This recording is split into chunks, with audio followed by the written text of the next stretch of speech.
locked away in America's most secure prisons, surrounded by guards, steel bars, and impenetrable walls. Yet somehow they vanished into thin air.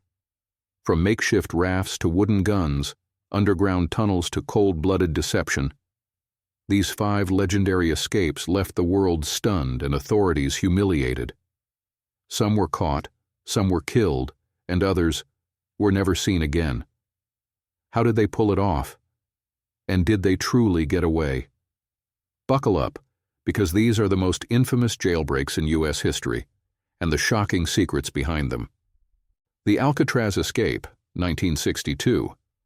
Alcatraz Federal Penitentiary, situated on an isolated island in the San Francisco Bay, was regarded as the most secure prison in the United States. It was designed to be escape-proof, housing some of the country's most notorious criminals. However, in 1962, 3 inmates, Frank Morris and brothers John and Clarence Anglin, managed to pull off what is now considered one of the most infamous jailbreaks in history. Their daring escape remains a mystery to this day, as they were never found, leaving behind only speculation about their fate. Frank Morris was an intelligent and highly skilled criminal who had a history of prison escapes. He was known for his strategic thinking and remarkable IQ, which was said to be in the top 2% of the population. His accomplices, John and Clarence Anglin, were bank robbers who had spent much of their lives in and out of prison. The 3 men, along with a 4th conspirator, Allen West, began planning their escape more than a year in advance, taking advantage of small flaws in Alcatraz's otherwise formidable security. The plan involved tunneling out of their cells through ventilation grates at the back of their cells. Using crude tools, including sharpened spoons, homemade drills fashioned from a stolen vacuum cleaner motor, and pieces of metal, they meticulously chipped away at the concrete walls behind their cell vents. Over time, they created holes large enough to crawl through, which led to an unguarded utility corridor. To avoid suspicion, they covered the holes with makeshift false walls and painted them to blend in with the rest of the prison cell. One of the most ingenious aspects of their plan was the creation of dummy heads to fool the guards. Using a mixture of soap, toothpaste, concrete dust, and toilet paper, they sculpted lifelike heads, complete with real human hair scavenged from the prison barber shop. These fake heads were placed in their beds at night, making it appear as though they were still asleep when guards conducted head counts. This deception bought them the time they needed on the night of their escape. Once they had created an exit route into the utility corridor, they climbed up a network of pipes to reach an area near the prison's rooftop. They then made their way through an unused ventilation shaft, which they widened over time. After successfully reaching the roof, they carefully maneuvered across the structure and climbed down the side of the prison. From there, they made their way to the water's edge, where they used a makeshift raft constructed from over 50 stolen raincoats that were glued and stitched together. They also created life vests and paddles using bits of wood and rubber. On the night of June 11, 1962, Morris and the Anglin brothers put their plan into action. They left their cells undetected, slipped through the utility corridor, and made their way to the roof. Despite the risk of being spotted, they successfully descended to the ground, made their way to the shoreline, and launched their homemade raft into the frigid waters of the San Francisco Bay. It was the last time anyone ever saw them. The next morning, when guards conducted the routine head count, they initially believed the inmates were still in their beds. However, when one guard attempted to wake Morris, the dummy head fell to the floor, revealing the escape. An immediate manhunt ensued, with authorities launching a massive search effort by land, sea, and air. The FBI, Coast Guard, and local police scoured the area for any trace of the escapees. Days after the escape, pieces of their makeshift raft and personal belongings were found washed up on Angel Island, a small landmass north of Alcatraz. However, there was no definitive evidence to confirm whether the 3 men had successfully made it to shore or perished in the freezing waters. Authorities initially concluded that the men had drowned, unable to survive the treacherous currents and the cold temperatures. However, their bodies were never recovered, leading to widespread speculation about their fate. Over the years, numerous theories and alleged sightings of the escapees have surfaced. Some claim that the Anglin brothers successfully reached the mainland and made their way to South America, living in hiding for decades. The Anglin family has maintained that the brothers survived, and in 2015, a photograph surfaced allegedly showing the Anglin brothers alive in Brazil. However, the authenticity of the image remains disputed. In 2018, a letter allegedly written by John Anglin was sent to the FBI. In it, the writer claimed that he and his fellow escapees had survived, but were now old and in poor health. The letter requested a deal with law enforcement in exchange for medical treatment. The FBI analyzed the letter but could not confirm its authenticity. The escape from Alcatraz remains one of the most legendary prison breaks in history.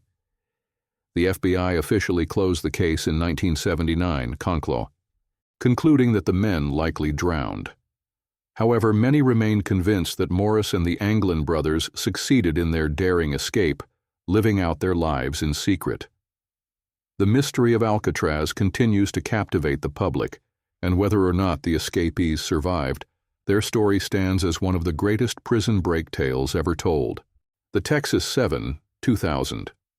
On December 13, 2000, one of the most daring and well-organized prison escapes in modern U.S. history took place when 7 inmates broke out of the John B. Connolly Unit, a maximum security prison in Kennedy, Texas. This group, later known as the Texas 7, executed their escape with military-like precision, overpowering guards and prison staff before vanishing into the outside world. Their escape led to a nationwide manhunt and a tragic encounter that would ultimately bring about their downfall. The Texas 7 consisted of Joseph Garcia, George Rivas, Michael Rodriguez, Donald Newberry, Randy Halprin, Patrick Murphy, and Larry Harper. Most of them were serving life sentences for violent crimes, and George Rivas, the mastermind behind the escape, had been sentenced to 99 years for aggravated kidnapping and burglary. The group meticulously planned their breakout over several weeks, taking advantage of routine prison procedures and weak points in the facility's security. On the day of the escape, the inmates initiated their plan during work assignments, where they were stationed in a maintenance area. They lured unsuspecting corrections officers and civilian workers into a designated location, ambushing and restraining them one by one. Using makeshift weapons and sheer brute force, they overpowered the guards, binding them with duct tape and stealing their uniforms.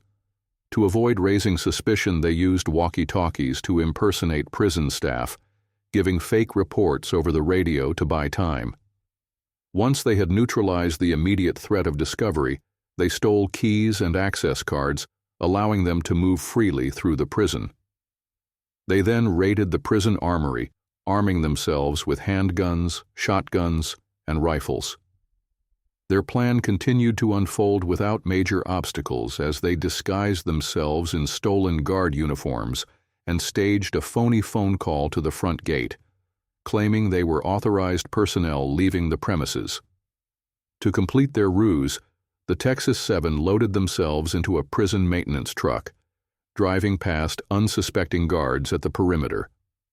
By the time authorities realized what had happened, the escapees were already miles away.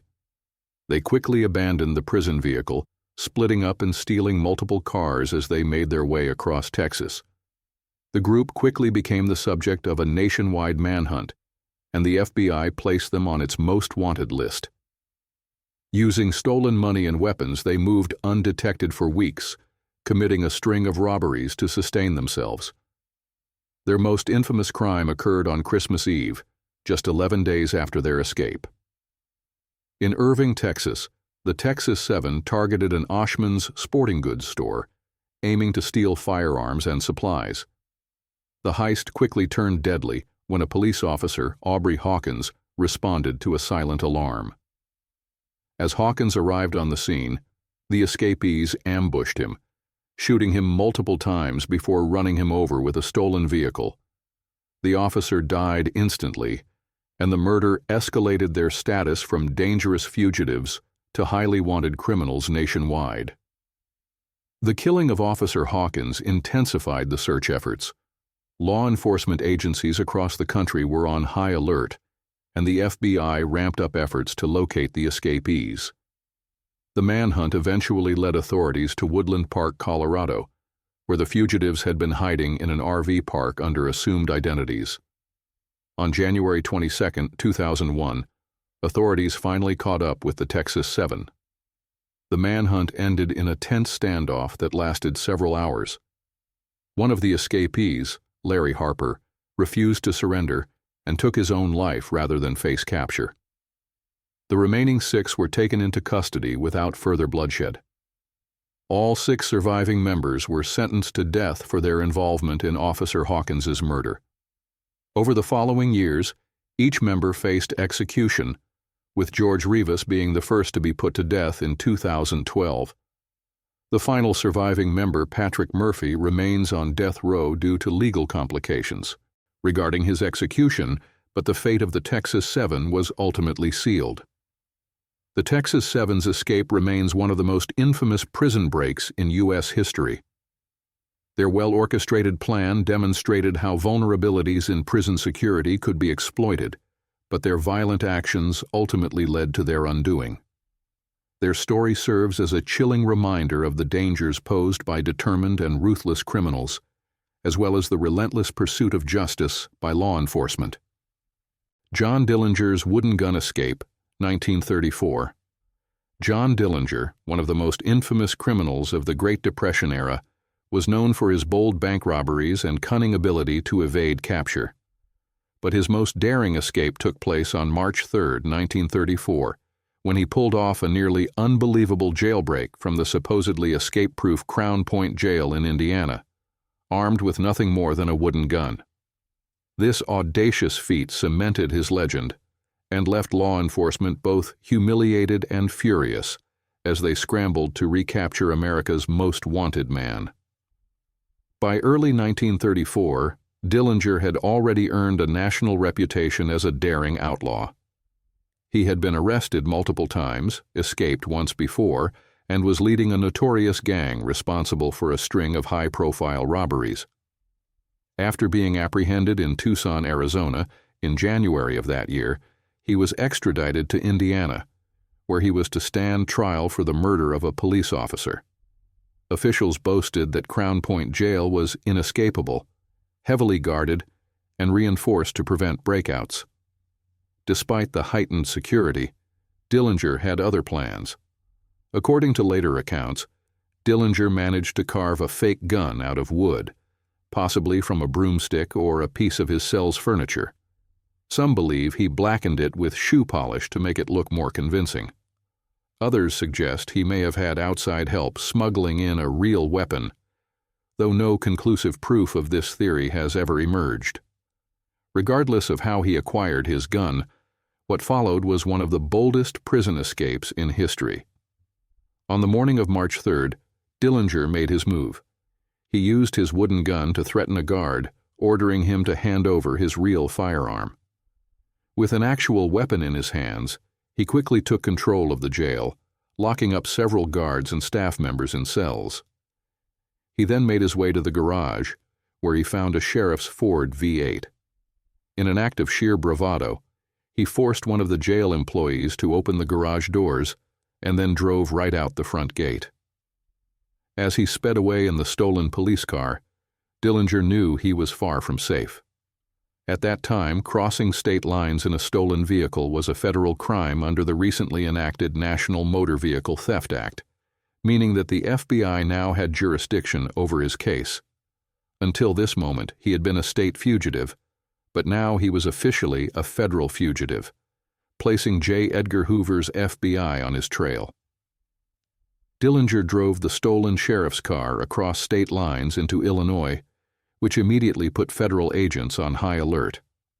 He abandoned the vehicle shortly thereafter and continued his run from the law. Over the next few months, he orchestrated another series of robberies, evading authorities at every turn.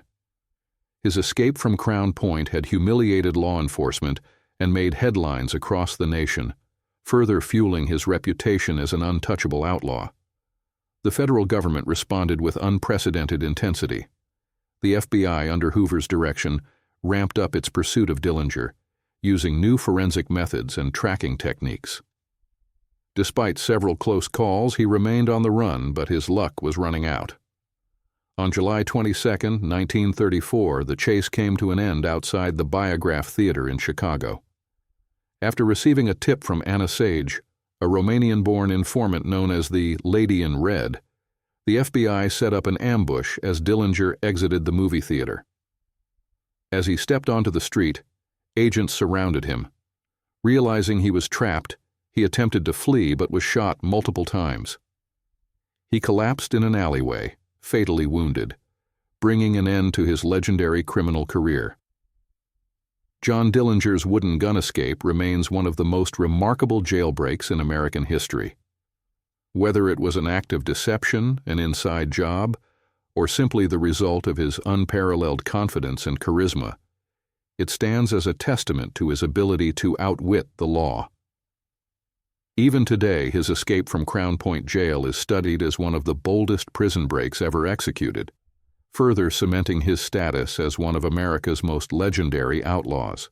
The Great Escape from Dannemora, 2015.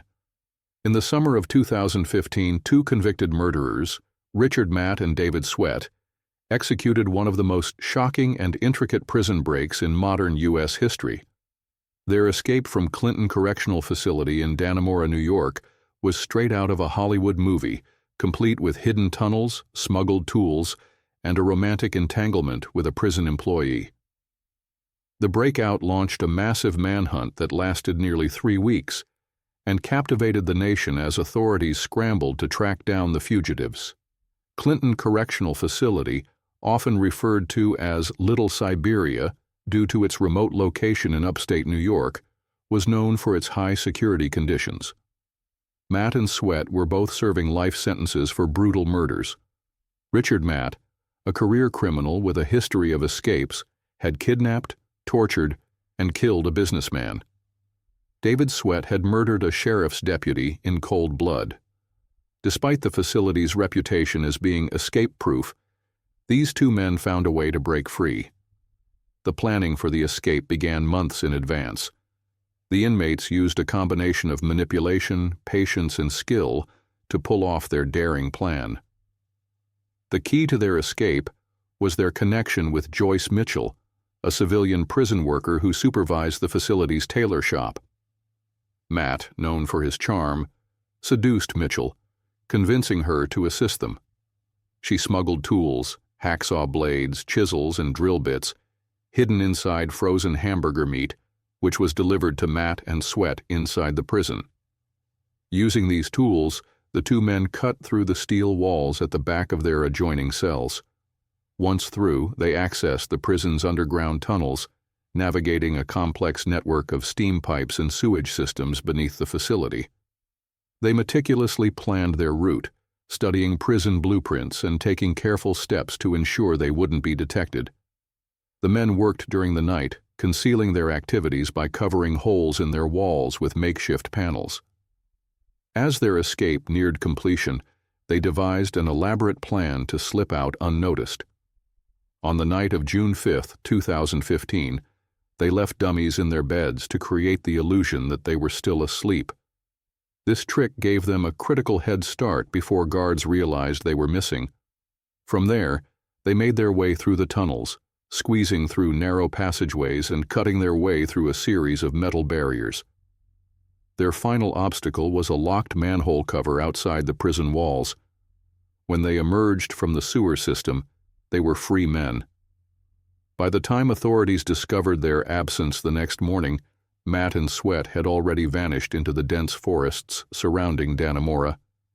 Their escape set off a massive statewide manhunt, with hundreds of law enforcement officers, K-9 units, and helicopters scouring the region.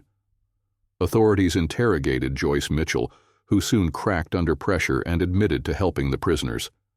She had even agreed to meet them with a getaway car, but backed out at the last minute, fearing the consequences. Mitchell was arrested and later sentenced to prison for her role in the escape. For the next 3 weeks, Matt and Sweat evaded capture, surviving in the wilderness by breaking into cabins, stealing food, and staying hidden in the dense woods. But the noose was tightening.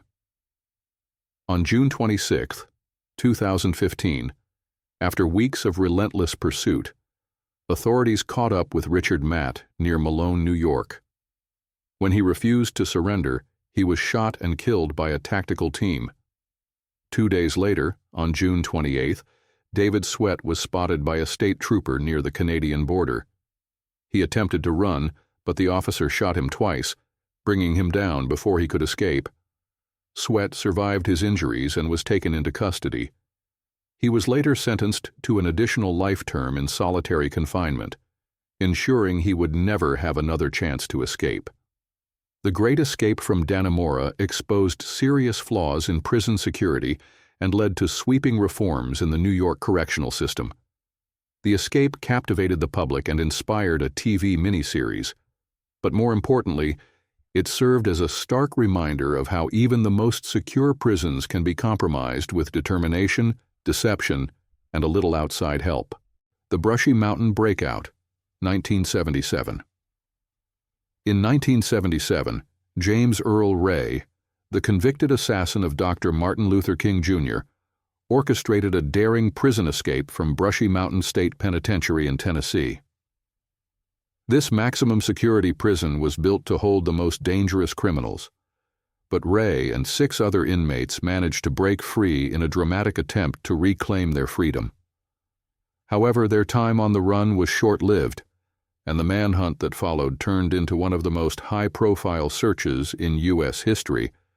James Earl Ray had been sentenced to 99 years in prison after pleading guilty to the assassination of Dr. King in 1968.